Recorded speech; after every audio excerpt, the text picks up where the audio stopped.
This channel plate doesn't really fit that tight, and you can take it off pretty easily. And I think what those numbers on the wood were for is so the technician could tell what channel he was on as he was adjusting each channel. Then when you're finished, you just put the plate back on.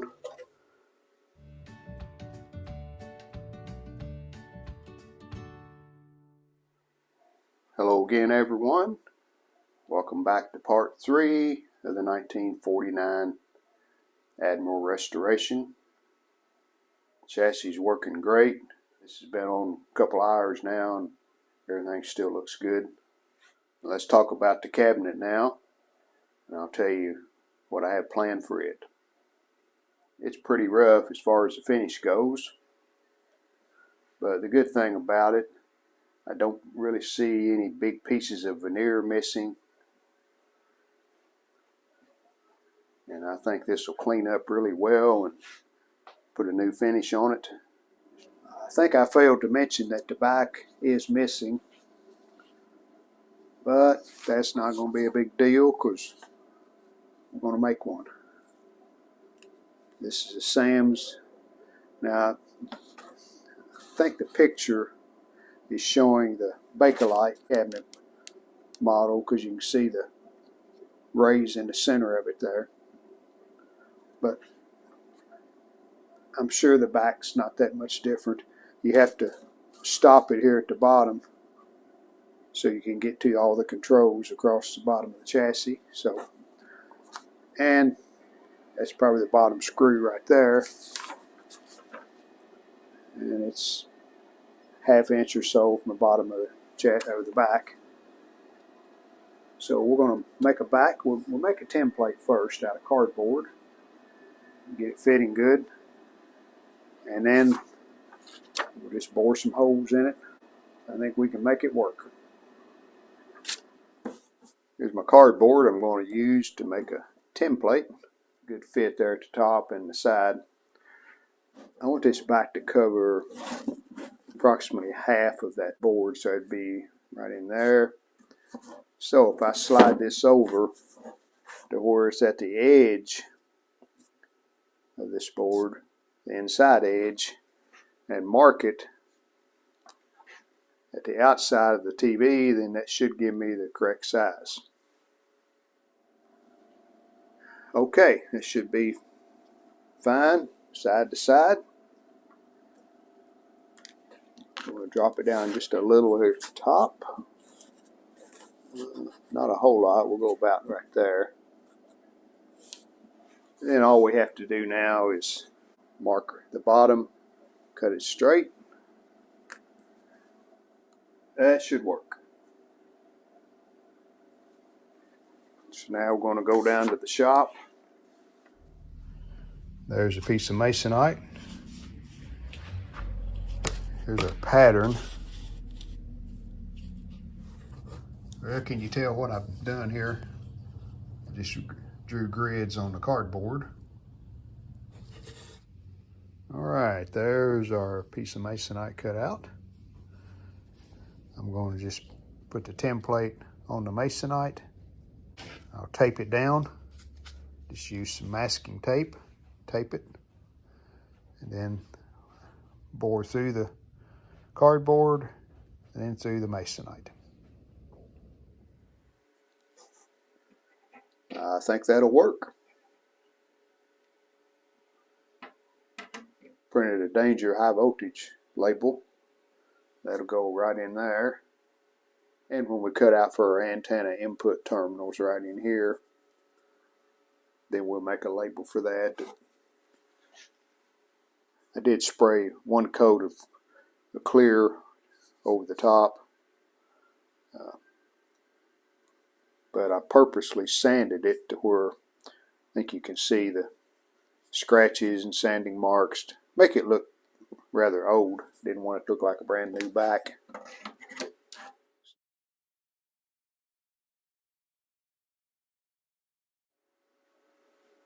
So the first step in refinishing this cabinet, you got to take out the bezel, take out the channel selector plate.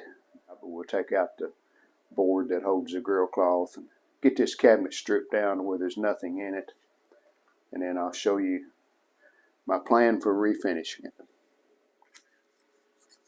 The channel plate out.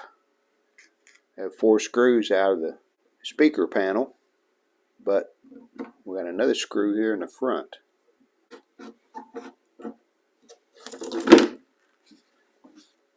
The grill that hasn't been exposed to sunlight and the grill that has. Really a purple color around the edge there. I don't think there's enough to scoot over. I think what's going to happen, we try to take them staples out. The unfaded part, you'll see it if I scoot this over. And I don't really think there's enough room anyway. This is torn pretty bad. Alright, now for the CRT bezel.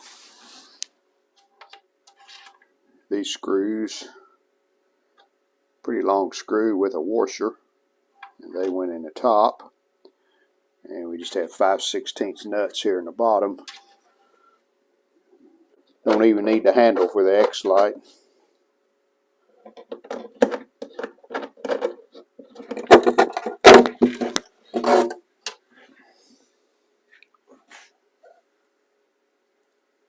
Well, and surprisingly, that foam gasket looks pretty good. It's still pliable. So we'll clean that up. The paint's still really good on that because it has a plastic cover over it. A few scratches, but we'll see what we can do with that. This channel dial, that one side is broken. You see it's got a little hook that spring hooks under. This side is broken off, but don't think that'll be a problem. It fits tight enough anyway. Alright, we'll set these aside. And need to take these 2 screws out.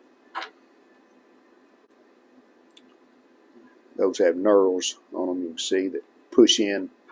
That's what holds them. My go-to way now, I've found, is to use acetone. We just keep putting the acetone on until it takes the finish off. It takes a while, but it's just an easier way to do it for me. Not much left right here, so we probably will have to stain the whole cabinet, make it a more uniform color. Now the decals on the front, I have ordered new decals. This is kind of interesting here. We have the plate that goes over this. That shows you what channel you're on as you turn the tuner shaft. But there's numbers underneath that. That's to adjust the tuning for each channel slot. You can see that tuning slug right there. And that corresponds with this slot, which corresponds with this hole. This channel plate doesn't really fit that tight,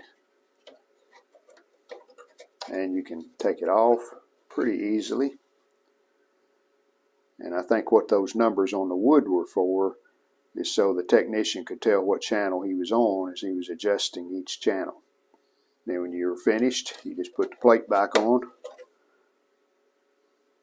I'm going to strip the finish off on both sides and the top. And I'm going to wait on this front because of the decals.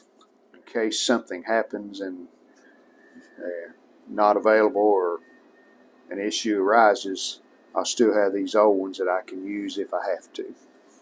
Just put a piece of cardboard down. You can see I've used this cardboard before.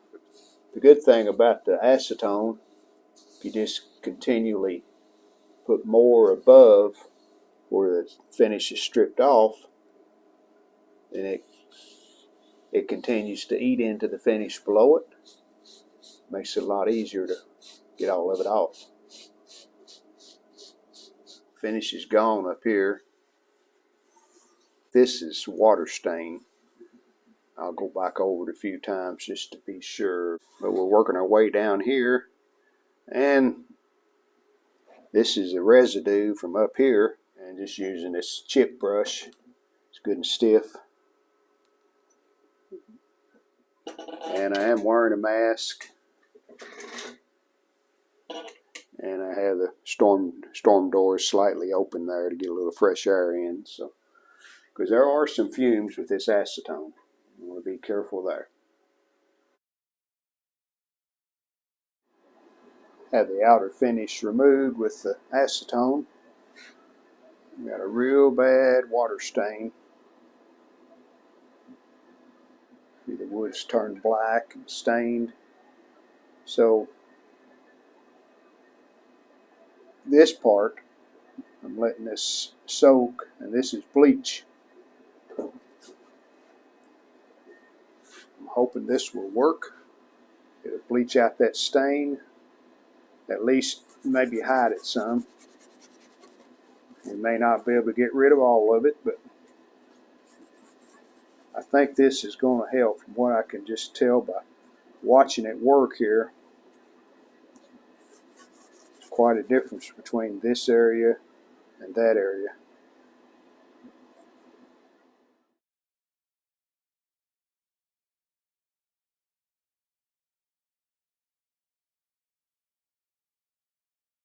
We're making it look better. This is where I stopped right here. So you can kind of see the difference. Our next step is to go down to the shop. We're going to sand the top of this, and hopefully we can get some more of this stain out by doing some sanding.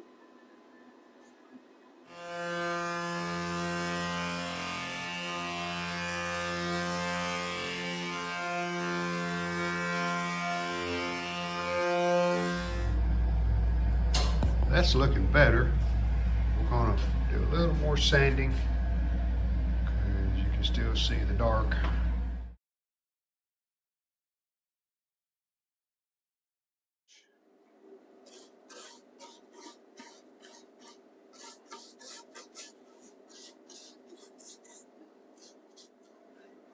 And that makes that bad place blend in a little better.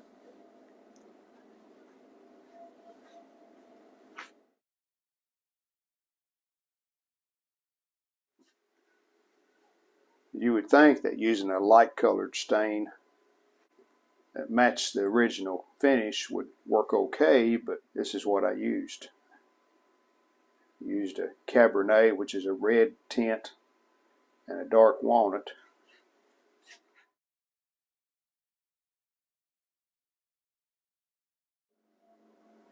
Hopefully when that dries, it'll blend in a little better.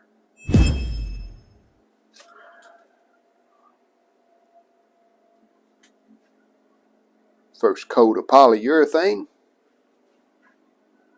This was a lot of work trying to get that stain out, and we didn't get all of it, but I'm satisfied with the results. I'm using the spray, just Varathane oil-based poly, and we'll put one more coat. That should be good for that. And second coat of poly on. Got a good shine.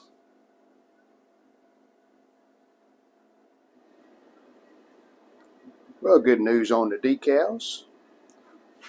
Got an email this morning saying that they had been shipped, so we're definitely getting new decals for the front. So I'll go ahead and strip off this clear finish off of the very front.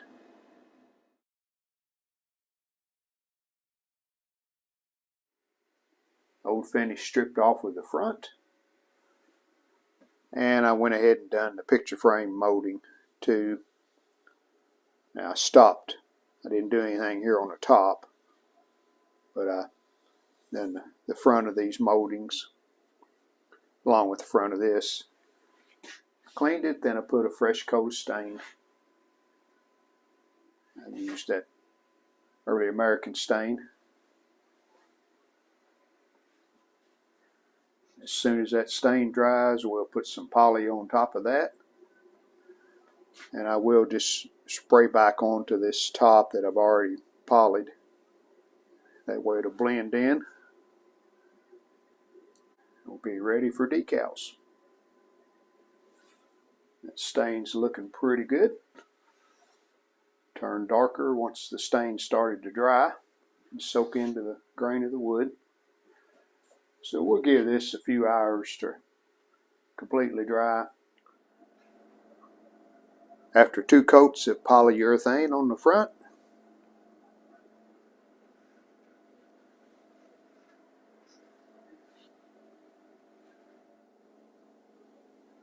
attempting to clean up these knobs, and it's got some water with a little bit of Windex in it. Pretty mild, not anything really abrasive.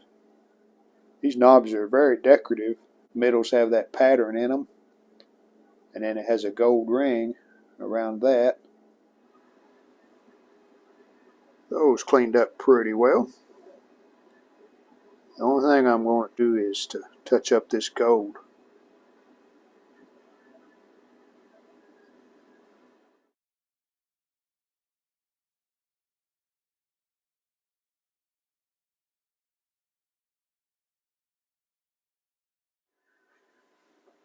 One last thing on these knobs. While they look pretty good, that white film tends to come back. I don't know if it's a breaking down of the plastic or what causes it, but it will. In some cases it'll come back, so we're going to spray some clear. I've done this in the past, and it seems to protect the knobs and keep them looking good for a long time.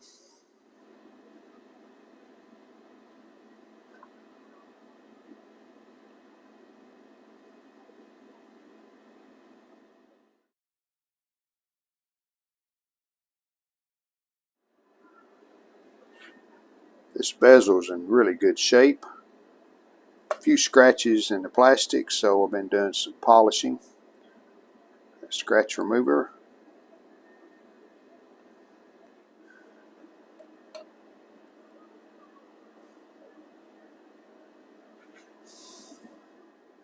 And this foam gasket. Just cleaned it off with some Windex. It's in good shape, so we're going to go with that.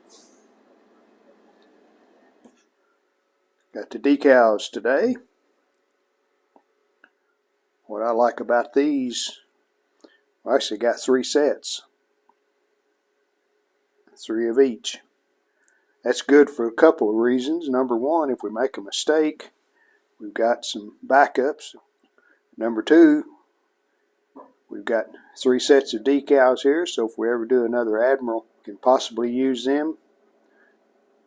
I did take some reference photos of where the Admiral goes and where the other decals go. So we'll refer to them and get these back in the same position. Okay, looking at my reference photos, this is where the bottom of the decal should rest. I've trimmed the decal where it's set right like that. It's evenly spaced between these 2 holes. So I think we're ready to go there. And this is warm water, just enough to cover the bottom of this plate.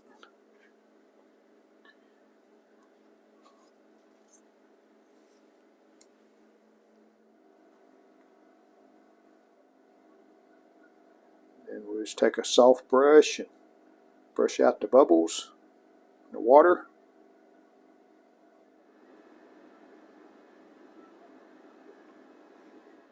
Now we'll do the contrast and the channel tuning and the on-off volume.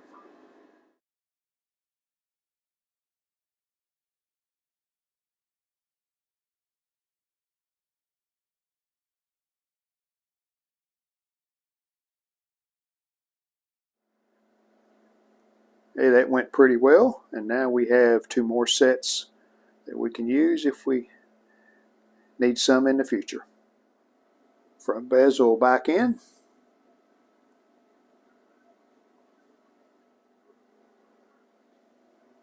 Put your channel indicator back in.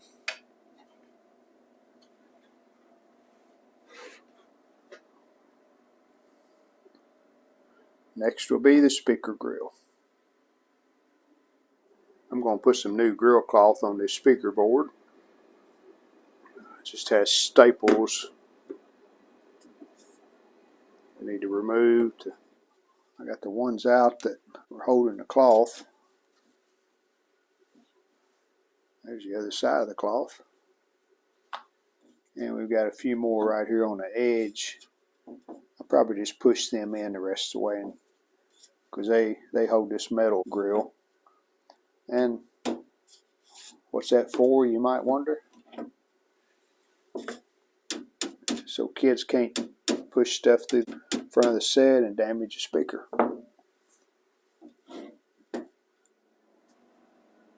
And I like that pattern. Like the color, blends in well with the cabinet.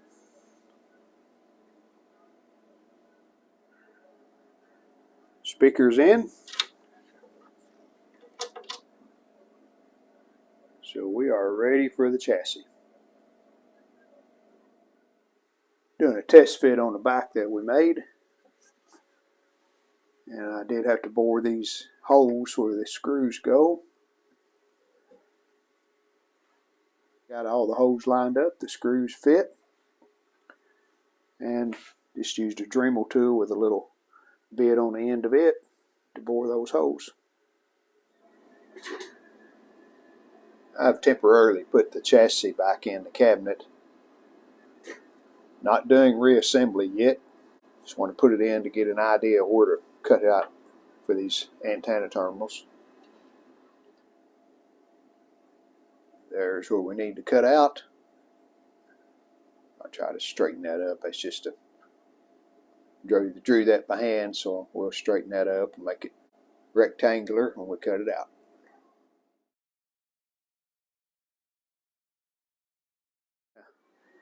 These antenna terminals, they were really recessed even with the back of the chassis, which was okay, but when you put the back on, you have a gap between the cabinet and the chassis. So I just bent this antenna bracket, bent it out, then back up, and that makes it flush with the back of the set. Okay, hole cut for the antenna terminals, and I made a label. So the back's ready for final assembly. Been positioning this CRT in the correct place from front to back because we want the face of it to rest against that rubber gasket that's on the bezel. So I have that adjusted to where the face is in the right position. And this clamp, I think it serves a dual purpose. It not only holds this shield on, but it also goes around that bracket on the chassis, and that holds the CRT tight. Our line's straight with the chassis, straight across, so we'll tighten the CRT right there where it won't move. We got the chassis in position. I'm putting these chassis screws in the bottom. Just let the set hang over the bench. You can get 2 at a time put in. We won't tighten them until we get all 4 put in, but we'll get them started. And that's an easy way of doing it. Chassis tightened down. Knobs on. I'm going to turn the set back on, make some final adjustments, and then we'll put the back on.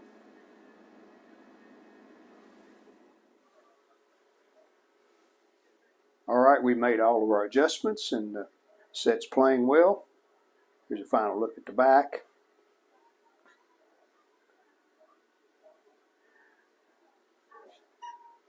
Even though this back is brand new out of a piece of masonite, I think that scuffing that I did on it and the rounding of the corners made it look like an original back. So one more look at the set playing. We'll wrap up this video.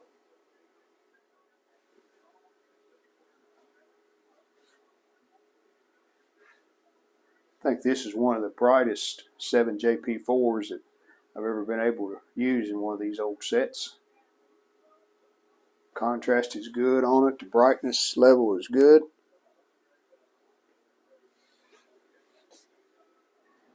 One more quick look.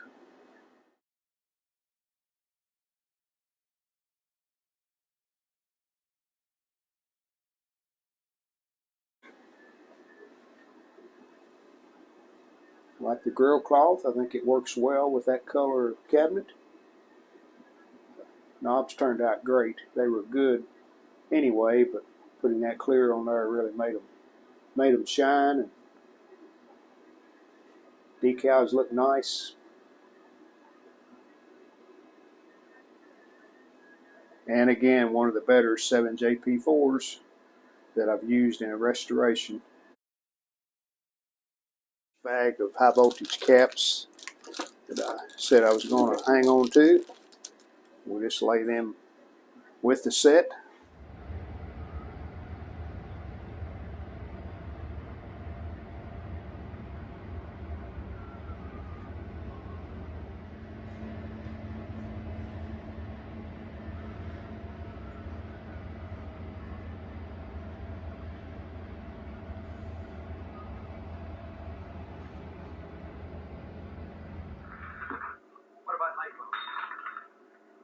Where do you keep the light bulbs? Oh, on the top shelf near this cover bill. Oh, we don't have any. I ran out. Well, I was going to buy some at the store yesterday. Well, we hope you enjoyed the video. And if you did, how about giving us a like and subscribing to our channel? Thanks.